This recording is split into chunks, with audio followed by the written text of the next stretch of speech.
Hello students of class 12 আমরা last ভিডিওতে unit 1 অর্থাৎ স্থির তড়িতের লাস্ট চ্যাপ্টার ধারকত্ব এবং ধারক সেই চ্যাপ্টারটা শুরু করেছি। তো সেই ভিডিওতে যে আলোচনা আমরা করেছিলাম সেখানে ধারকত্ব সম্বন্ধে জেনেছি, ধারকত্ব কোন কোন বিষয়ের উপর নির্ভর করে এবং একটা গোলীয় পরিবারের ধারকত্ব যে তার ব্যাসার্ধের সংখ্যা মানের সঙ্গে সমান হয়েছে যে পদ্ধতিতে সেটা আমরা প্রমাণ করেছি। তো এইবারে যেটা আমরা করব সেটা হচ্ছে এই ভিডিওটা খুব ক্রুশিয়াল, তার কারণ হচ্ছে আহিত পরিবার স্থিতিশক্তি একটা ইম্পর্টেন্ট প্রমাণ আমাদের এইচএস এর জন্য এবং সেই ফর্মুলা দিয়ে আমাদের অঙ্কগুলো করতে হয়। তাছাড়া দুটো পরিবারের মধ্যে কিভাবে আধানের বণ্টন হচ্ছে যখন ভিন্ন বিভব যুক্ত থাকছে, কিংবা যদি সমবিভবযুক্ত দুটো পরিবারকে যুক্ত করা হয় তো সেই ক্যালকুলেশন অর্থাৎ আমাদের ছায়া প্রকাশনী বই 136 এবং 137 পেজ 2021 এডিশনের বইতে, তো সেইটা আমরা একটু আলোচনা করে নেবো। তাহলে কি হবে, তোমাদের বুঝতে অনেকটাই সুবিধা হবে, একটা ইম্পর্টেন্ট ফ্যাক্ট। এইবার প্রশ্ন হচ্ছে আমরা একটা আহিত পরিবারের স্থিতিশক্তি কথাটা কেন বলছি না, তোমরা দেখেছো যে আমরা একটা পরিবাহীকে যখন আধান দিই তো দেখা গেল তার বিভব বৃদ্ধি পেল। তার মানে পরিবাহীকে আধান দিয়ে যে বিভব বৃদ্ধি করছি তার মানে আমরা একটা কার্য করছি। তাহলে সেই বিভব জনিত যে বিকর্ষণ বল তার বিরুদ্ধে কার্য করা হচ্ছে, স্বাভাবিকভাবে কার্য করা হচ্ছে মানে শক্তি খরচ করা হচ্ছে। তাহলে সেই শক্তিটা সেই পরিবাহীর মধ্যে কিন্তু স্থিতিশক্তি আকারে কিংবা পোটেনশিয়াল এনার্জি আকারে কিন্তু সঞ্চিত হয়ে থাকে। তো ক্যালকুলেশন কিভাবে করব, আমি বলবো কলন বিদ্যা দিয়ে প্রমাণ রয়েছে আর একটা নরমাল অ্যালজেব্রিক কিংবা বীজগণিতিক পদ্ধতি রয়েছে। তো আমার মনে হয় কলন বিদ্যা দিয়ে করলে বেশি তাড়াতাড়ি হবে।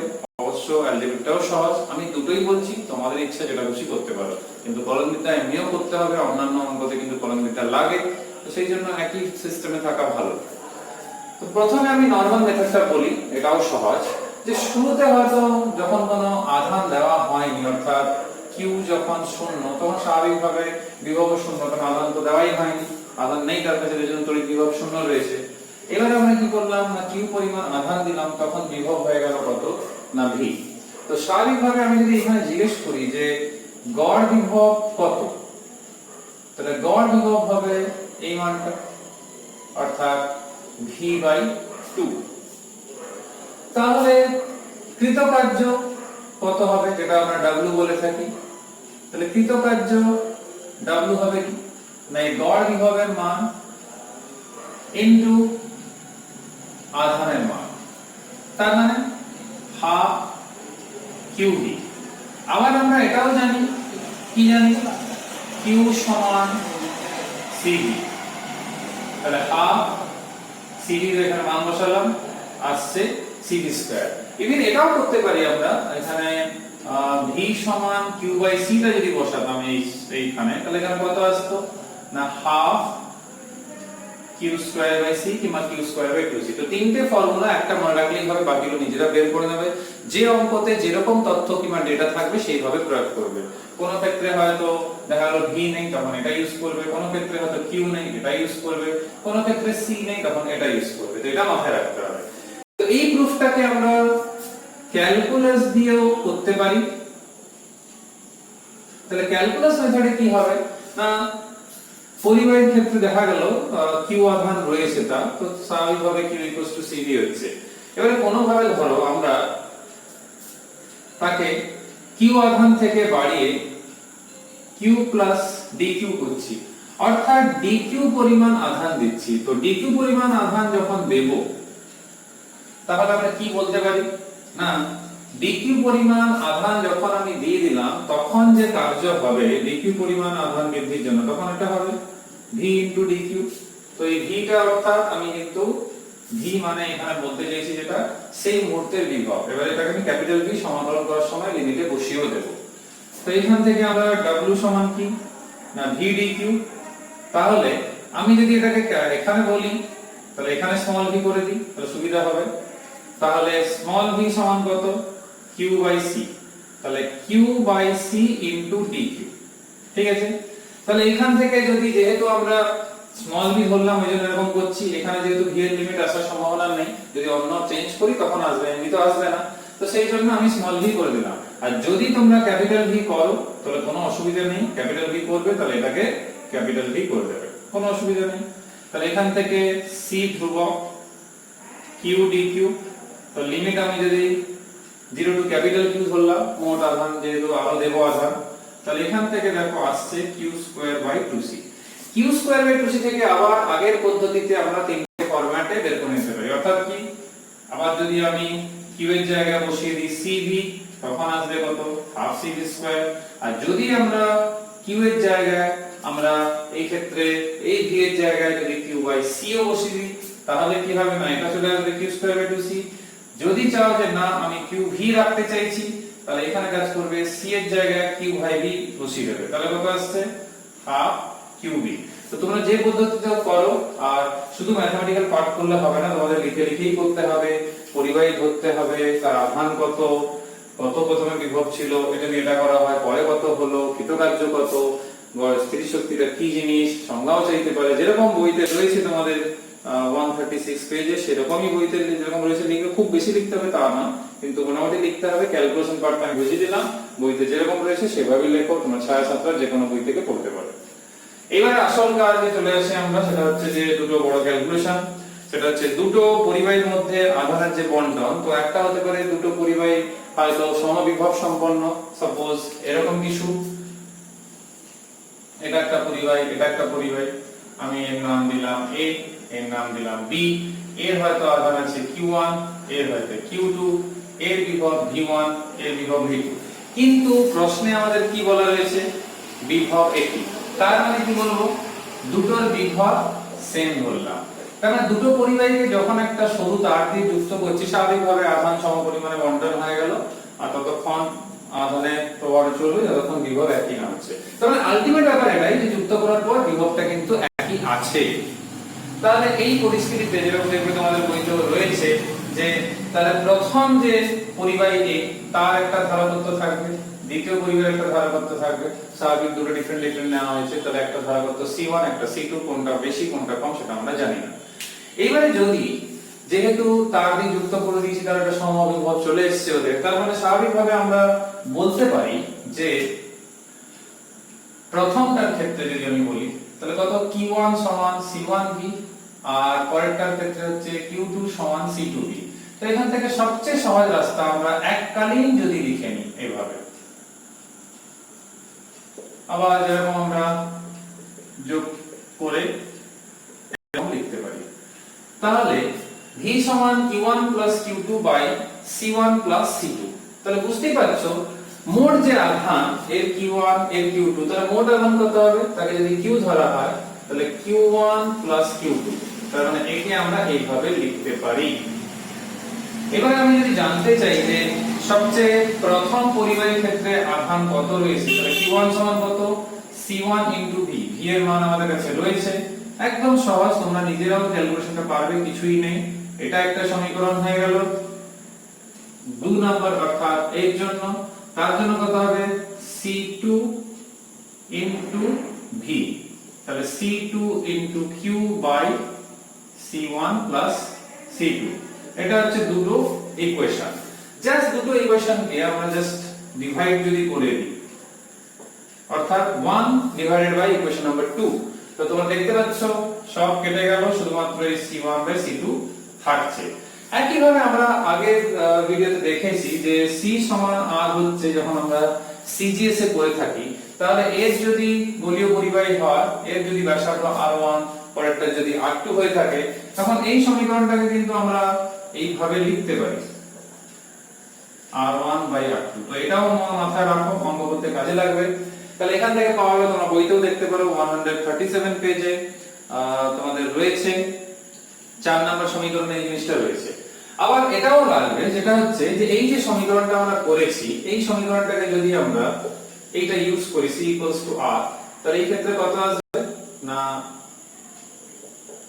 q এর জায়গায় q যেরকম ছিল, c1 এর জায়গায় r1, c2 এর জায়গায় r2।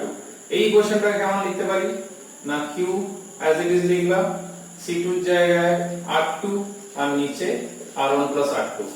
এখানেও যদি দুটো ইকুয়েশন নাম্বার দিয়ে ডিভাইড করা হয়, এইটাই কিন্তু পাওয়া যাবে, নতুন কিছুই পাওয়া যাবে। তো তোমরা দুভাবেই করতে পারো, যেটা খুশি, আমি আগে যেটা বললাম এখন যেটা বললাম, ডিভাইড করে করা যাবে। কিন্তু এর সাথে সাথে যেটা আমাদের আরেকটা জিনিসও মাথায় রাখতে হবে, আধানের তলমাত্রিক ঘনত্বের কথা, সেইটা যদি আমরা প্রয়োগ করি, দুটো পরিবাহী গোলীয় প্রবাহী যেহেতু ধরেছি আমরা, তাহলে সিগমা 1 আর সিগমা 2 আমরা বের করলাম। এইখান থেকে আমি সিগমা 1 সিগমা 2 যদি অনুপাত বের করতে চাই, কারণ আমাদের কিছু অঙ্ক থাকে যেখানে সিগমা 1 সিগমা 2 অনুপাত থাকে, তখন যেটা আমরা পাচ্ছি সেটা হচ্ছে q1 বাই q2, আর এখানে পাচ্ছি যেটা r2 square by r1 square. তো এখানে লক্ষ্য করার মতো যেটা ব্যাপার রয়েছে, এই q1 q2 এর মান হচ্ছে r1 r2, তাহলে r1 r2 অর্থাৎ দেখো এখানে q1 বাই q2 হচ্ছে r1 বাই r2, তো বসালে দেখো r1 r2 একটা কিন্তু কেটে যাচ্ছে, তাহলে কি থাকছে r2 বাই r1। তার মানে আধানের তলমাত্রিক ঘনত্ব তাদের ব্যাসার্ধের সঙ্গে ব্যস্তানুপাতিক হচ্ছে, যেটা এক্সপেক্টেড রেজাল্ট অবশ্য। তাহলে অতগুলো ছোট ছোট ফর্মুলা রয়েছে, সহজগুলো মনে না রাখতে পারলেও কোনো অসুবিধা নেই। কিভাবে আসছে জেনে নাও, যে যখন যেরকম অঙ্ক লাগবে এমসিকিউ সরাসরি প্রয়োগ করতে পারো, আর মনে রাখতে পারলেও ভালো, এমসিকিউ তে তোমাদের সুবিধা হবে, সরাসরি করতে পারবে। তোমাদের বইতেও রয়েছে, এটা বইতে সমীকরণ নাম্বার 5 এ রয়েছে, যে গোলক দুটি আধান যেহেতু গোলীয় পরিবাহী ধারা ছিল, সেটা তাদের ব্যাসার্ধের সঙ্গে কিন্তু ব্যস্তানুপাতিক। কিন্তু আমাদের যেটা জানতে হবে বেশি গুরুত্বপূর্ণ, এটা তো সমবিভব আমরা বুঝতে পারছি, কিন্তু সবসময় যে সমবিভব যুক্ত হবে সেটা তো গ্যারান্টেড নয়। এরকম থাকতে পারবে যে দুটো পরিবাহী দুটো ভিন্ন বিভব যুক্ত রয়েছে, তো তাদের মধ্যে সেই দুটো পরিবাহের মধ্যে আধানের বন্টন কিভাবে হবে সেটাই আমাদের কিন্তু জানতে হবে। তাহলে যদি আমি এরকম a আর b দুটো পরিবাহী ধরি, তো তাদের ক্ষেত্রে কি দাঁড়াবে না, তাদের ক্ষেত্রে সবচেয়ে প্রথম যেটা হবে, যে তাদের ক্ষেত্রে প্রথমটা আধান C1 V1, পরেরটা ধরবো C2 V2। তো এই ক্ষেত্রে আমরা V ধরতে পারবো না, কারণ সমবিভব সম্পন্ন তারা নয়। তো এই জন্য তোমরা বইতেও দেখতে পারো এই জিনিসের জন্যই করা হয়েছে। তো তাদের যে মোট আধান বইতে যেরকম লেখা রয়েছে ওরকমই লিখবে, আমি মূল ক্যালকুলেশন ব্যাপারটা তোমাদের বোঝাচ্ছি যেখানে তোমাদের প্রবলেম হয়। তো মোট আধান হচ্ছে Q equals to Q1 plus Q2, তোমরা দেখতে পারো। তো Q1 Q2 এর মান উপরে রয়েছে, তো C1 V1 plus C2 V2। এবার দেখো, যখন আমরা এই দুটো পরিবাহীকে একটা সরু এবং লম্বা তার দিয়ে যুক্ত করে দিচ্ছি, তো তখন স্বাভাবিকভাবে যে সংযোগের আগে মোট আধান এবং সংযোগের পূর্বে যেরকম মোট আধান, সংযোগের পরে মোট আধান দুটো কিন্তু সমান হবে, কারণ আধানের সংরক্ষণ নিয়ম থাকবে, সেটা কিন্তু ধ্বংস কিংবা সৃষ্টি হয় না। যেরকম শক্তি সংরক্ষণ নীতি সব ক্ষেত্রে প্রযোজ্য, আধান সংরক্ষণ নীতি সে একদম পার্টিকেল ফিজিক্স একদম ছোট কণা হোক কি বড় হোক সবার ক্ষেত্রে ইকুয়ালি অ্যাপ্লিকেবল। তার মানে যুক্ত করার আগে যে আধানটা সেটা আমরা দেখতে পাচ্ছি, এটা হচ্ছে মোট আধানটা। তাহলে যুক্ত করার আগে যে মোট আধান আর যুক্ত করার পর যে আধান, তার সঙ্গে মোট আধান অবশ্য তার সঙ্গে সমান হবে। তাই তোমরা লক্ষ্য করে দেখবে বইতে এরকম তোমরা লেখা দেখতে পাবে যে C1 plus C2 into V। কেন এই কথাটা বইতে আসছে তার একটা বড় কারণ থাকছে, সেটা বলি আমি। যে আগে এটা ছিল ভিন্ন ভিন্ন বিভব, যখন আধানে দেওয়া হবে কোন একটা পরিবাহী যার বিভব বেশি, সাপোজ আমি এর বিভব ধরলাম V1 এর V2, তো স্বাভাবিকভাবে V1 এর মান যদি আমি V2 থেকে বেশি ধরি, তার মানে প্রথম যে পরিবাহী সে কিন্তু আধান বর্জন করবে, দ্বিতীয় পরিবাহী আধান গ্রহণ করবে। তো সেই পরিপ্রেক্ষিতে আমি বলতে পারি যে আধান দেওয়ানো ততক্ষণ চলবে যতক্ষণ বিভবের একটা পার্থক্য থাকছে। তার মানে একটা সময় আসবে যখন ওরা আধান দেওয়ানো বন্ধ হয়ে যাবে, তখন কিন্তু দুটো পরিবাহীর বিভব সমান হয়ে যাবে, সেই বিভবটা হচ্ছে V। তো এটা হচ্ছে কখন, সংযোগের পরে, আগে কিন্তু এটাই ছিল। তো এইখান থেকে আমরা কিন্তু ইজিলি V বের করে নিতে পারি। এই ফর্মুলাটাও মাথায় রাখবে, এটাও কিন্তু অঙ্ক করার সময় খুব আমাদের হেল্প করে এই ফর্মুলাটা। ওই জন্য অন্য কালিতে লিখলাম যাতে তোমাদের মনে থাকে, কিভাবে এলো সেটাও তোমরা দেখতে পাচ্ছ। এবারে যেটা আমাদের আসল কাজ সেটা কি না, আধান যে বন্টন হলো, তো আধান বন্টন হলে এই যে প্রথম যে রয়েছে, তো তার এবং দ্বিতীয় যে রয়েছে সে গ্রহণ করেছে। তাহলে প্রথমটার ক্ষেত্রে আধান বন্টন হওয়ার পর বলছে তড়িৎ সংযোগের পর A এবং B পরিবাহীতে আধান বন্টিত হলে যদি যথাক্রমে সেটা Q1 এবং Q2 হয়ে থাকে, তাহলে A এর জন্য ছোট Q1, B এর জন্য ছোট Q2। মানে আধান দেওয়া নেওয়ার পর প্রথম পরিবাহীর কাছে আসে আধান স্মল Q1, দ্বিতীয় কাছে Q2। তো কি করে আমরা সেটা বের করব না, স্মল Q1 কি হবে না C1 ইনটু V। তো এইটাকে যদি আমি এখানে এই মানটা এখানে বসিয়ে দিই, তাহলে কত আসছে, এই মানটা আসছে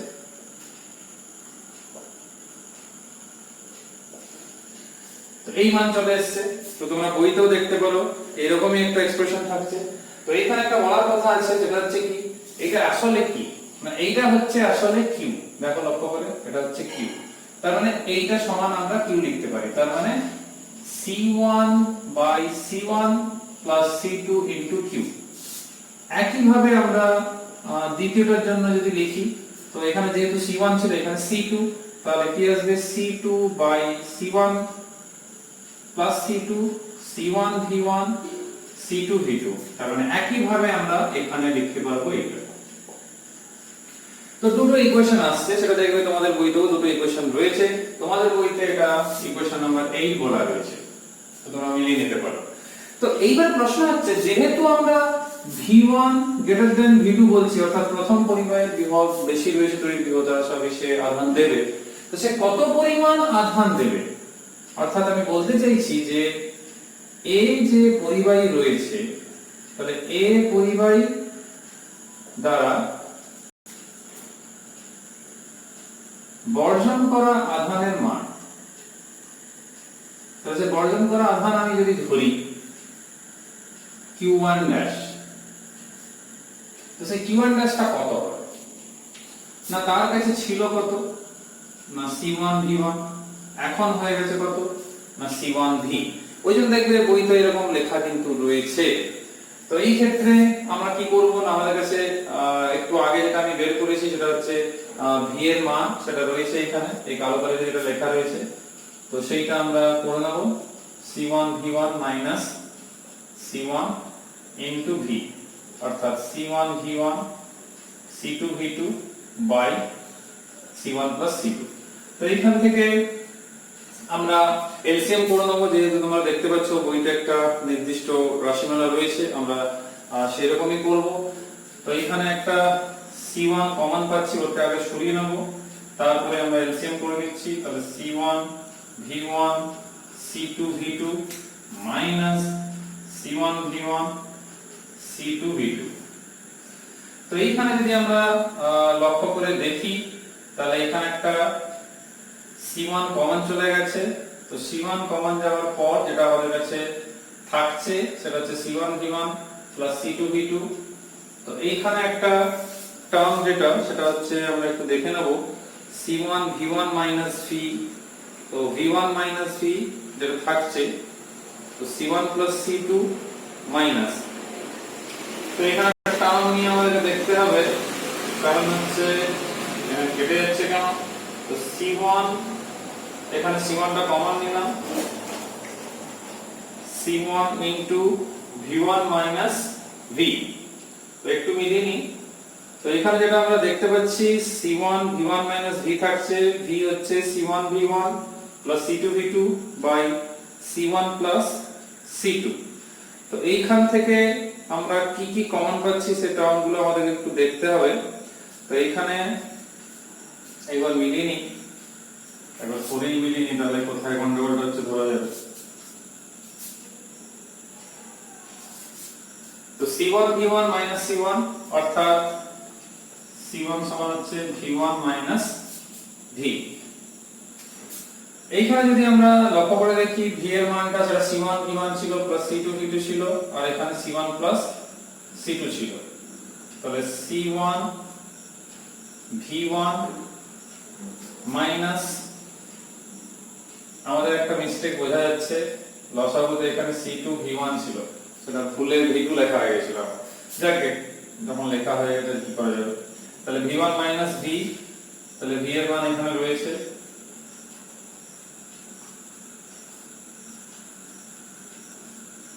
এই ভ্যালুটা আসছে।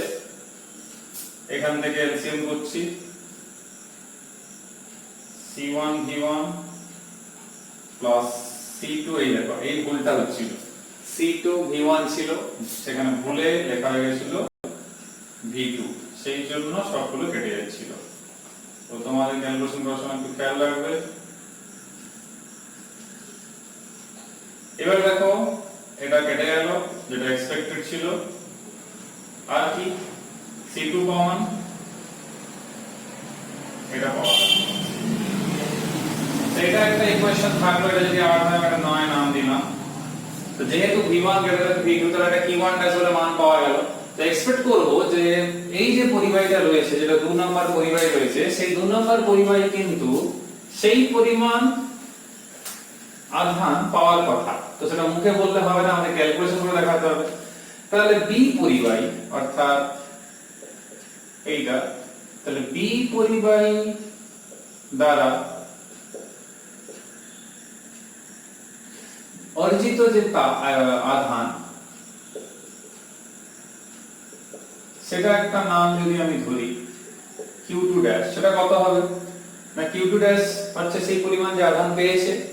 তো সেটা স্বাভাবিকভাবে আমাদের এই c2v এখন হয়েছে, তো আগে ছিল কত c2v2। তো স্বাভাবিক এখান থেকে আমরা এটা আবার আগের বারের মতো একটা কমন পাবো, আবার সেই লসাগু করতে হবে c1v1 এই কালিতে যেটা লেখা রয়েছে by c1 plus c2 minus v2। তো এখান থেকে যখন আমরা এটা লসাগু করছি তখন দেখতে পাচ্ছি যে c1 v1 c2 v2 c1 v2 আবার c2 v2। তো এখান থেকে আবার আগের বারের মতো সিম্পলিফিকেশন যেটা আমরা করেছিলাম, তো এখানে দেখো c2 v2 টা কেটে যাচ্ছে, তাহলে পাওয়া যাচ্ছে কত c1 কমন যাচ্ছে,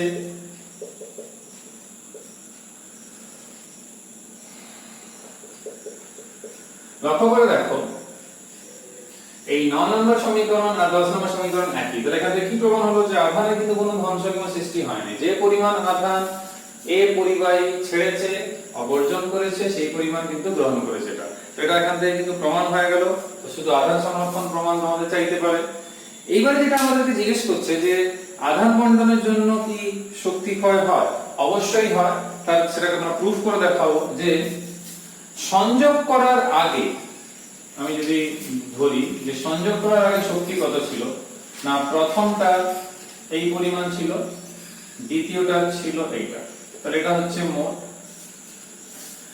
এবার হচ্ছে যখন আমরা সংযোগ করে দিচ্ছি তখন কি হচ্ছে না, সংযোগের পরে তাকে যদি আমরা নাম দিই E2, তখন কি হবে না, আমাদের একটা সাধারণ বিভব চলে এসেছে, তখন সেটা কত v স্কয়ার। প্রথমত বিভব তাদের আলাদা ছিল, তো স্বাভাবিকভাবে এই v মান আবার এখানে কালো কালিতে যেটা লিখেছি সেটা বসাতে হবে আমাদের। তাহলে হাফ c1 প্লাস c2 আর v স্কয়ার মানে বুঝতেই পারছো c1 v1 c2 v2 by c1 plus c2 এর গোটাটা হোল স্কয়ার। তার মানে আলটিমেট যে ব্যাপারটা দাঁড়াচ্ছে সেটা হচ্ছে এইটা,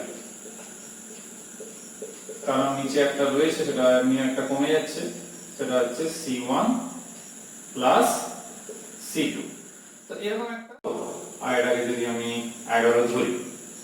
এবারে প্রশ্ন হচ্ছে এই যে আমরা করলাম এতে শক্তি যে কোনো ক্ষয় হচ্ছে আধান মণ্ডলের, সেটা কি করে প্রুফ করতে পারবো? সেটা প্রুফ করার সবচেয়ে সহজ রাস্তা হচ্ছে দুটোকে বিয়োগ করে দেওয়া।